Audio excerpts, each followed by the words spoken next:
and welcome to Wisdom from the Right Side. I'm Lisa Michaels here with Richard Carpenter and with James Buchal, who is the chairman of the Multnomah County Republican Party and recent firebrand.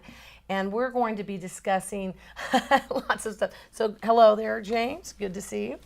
And Richard, Thank good you. to see you Thank too. you for introducing But I'm back here visiting Portland, and Richard was kind enough to let me do one of my shows just for the old time's sake. So we're gonna get a lot of issues out that hopefully will be informative to you, and that you'll see if you happen to be a conservative, closeted conservative. You kind of have to be here in Portland. Keep it to yourself. I used to sport my unabashedly my conservative bumper stickers, and people would come up to me and go, "I like your bumper sticker." And they'd whisper, because the left is so vitriolic and so much harassing people. It's just gotten out of control. And James Buchal, who, as you may or may not remember, I recruited him, very proud to say, I recruited him to run as the Attorney General in 2012. He won the write-in campaign for the primary, so he's the Republican nominee. And we traveled all over the state and met with all sorts of wonderful conservatives. Not everybody in the state of Oregon, by a long shot, is obsessed with this liberal ideology and hate. And that's the thing that's really disconcerting. When you hate like this, it's exhausting. It's bad for your soul. It's not a good thing. And so I want to talk a little bit with James. So let me just give you, they call members of the far-right free speech rally. Was the free speech rally that he talked about, tell us about this free speech rally that is referenced in this article. Well, this was a rally that happened on June 4th. It was put together by a guy named Joey Gibson, who runs an outfit called Patriot Prayer. So to the extent that he's patriotic and a Christian, that's apparently something that the Willamette Week regards as inherently far right. Yeah, far right free speech rally. Yeah. So let's go through this article a little bit more. So that's another thing I outlined. Most of this, to summarize it, how would you summarize this article as far as a good representation of the interview that you had with the Willamette Week? The questions were asked, and I gave the answers, and they picked the pieces of the answers that they wanted to print. Was this a lot longer? There was a lot that was cut out. A lot that was cut out. Well, and then they start out by kind of setting it up, it being about as negative as possible. But Buchal sees it very differently. It says the decision to turn to the Oath Keepers and the 3%ers for security immediately after the backlash on Twitter, Facebook, and GOP's own website. Some called the decision a move towards martial law. Was it? Ask what an oath keeper is. Yes. An Oath Keepers is a national organization founded by a Yale Law School graduate, actually, which started off primarily being former service members or law enforcement people who were sort of taking a public oath to support the Constitution, essentially. In the event it came as against the government, they were standing with the Constitution and not with the government, and they make that clear. And so that's what they are. They're a national organization, and I think they have an Oregon chapter. I think and a lot of them are just that's their thing. Is they're. But they're in every state in the country? I don't know if it's every state, but some people have the instinct to be sheep, and some people have the instinct to be sheepdogs, and some people have the instinct to be wolves, and these are more of the sheepdogs. Okay. Okay, so is there a spiritual component to the Oath Keepers, or is it just former military? Is it? I don't know. I I think it's more secular. I think the thing that we focused on in investigating the group is that their bylaws were very clear that they wouldn't tolerate any sort of racism or any of the things that that have people attempt to blacken the right with. Oh, okay. And so can you tell us a little bit about the 3%ers? It's the same kind of Yeah. idea, the same organization. The name comes from the notion that during the American Revolution it was only about 3% of the people who were really the movers of the revolution, and they have the same idea that the federal government in particular has overstepped many constitutional boundaries, and that it's important to point that out and to resist that. We participate in the community. We go to street fairs. We participate in community parades, and oftentimes it involves renting a booth. You pay some rent to the community association. You set up. You sit there. You pass out little copies of the Constitution. Maybe give the kids American flags. Help people register to vote.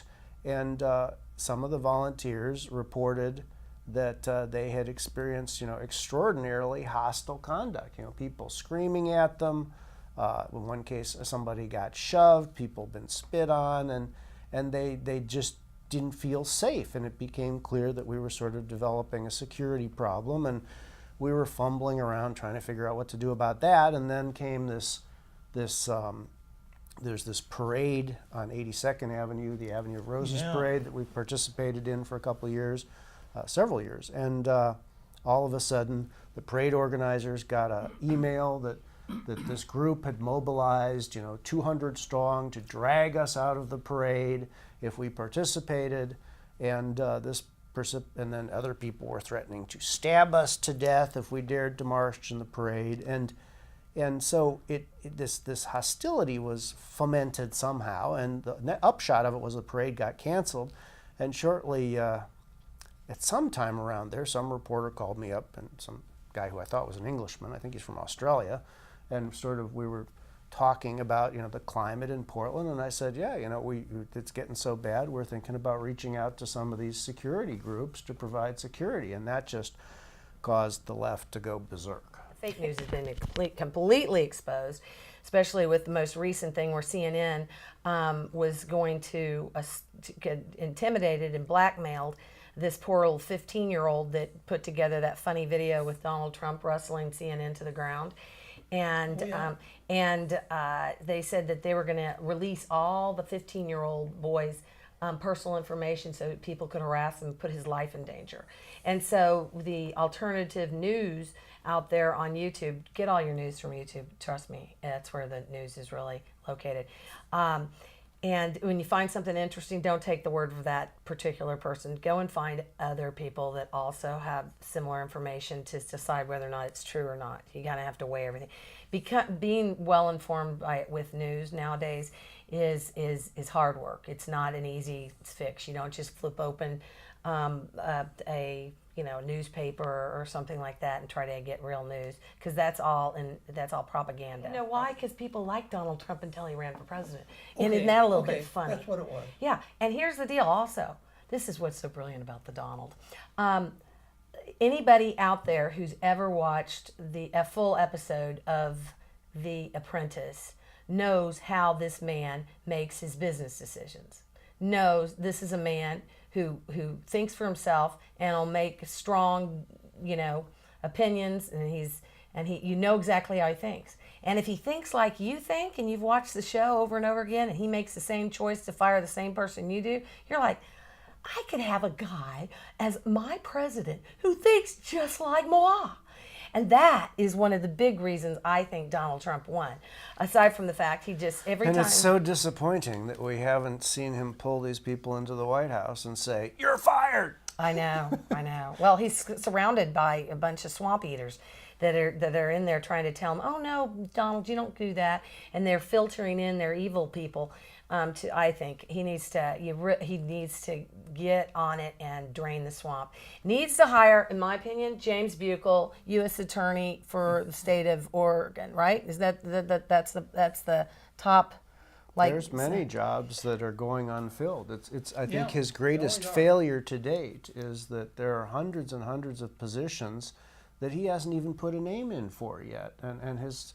He's an eighth of his time is gone now, and it's just, I don't understand it at all. Aren't they mostly judgeships? No, the administrative positions. Okay. We deal, as a lawyer here, I deal with these agencies all the time, and they're always kicking the crap out of some poor rural interest somewhere, and we can't get this stuff turned around until new appointees are appointed in the agencies. And in all the agencies, it's not just the natural resource agencies, Department of Education, on and on. There's all these things where Obama has had these people in there for 8 years twisting and asserting all of these ridiculous interpretations of the law, and they need to be reined in. And he's had some success. I know State Department, heads are rolling at the State Department, progress is being made at EPA, but literally some very large fraction, more than half, more than 2/3 of these positions are still unfilled and unnominated.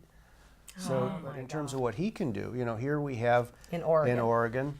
There is a U.S. attorney. He can appoint a U.S. attorney for Oregon, and he hasn't. And so what happened here?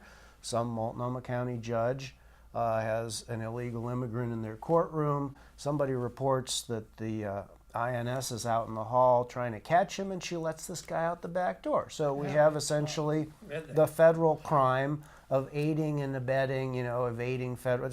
And it comes before the U.S. attorney, and the answer is, oh, no, nothing to see here. Move along. Move along, because he's still an Obama flunky. Well, aligned ideologically. I don't know if he was personally appointed by Obama or not, but clearly aligned ideologically. And that's the whole point. We go to such effort, and we put in such an effort as party members to elect new Republican leaders, and it's to change things. And you can't change the government without changing the people in the government. It's that simple. Yeah. It's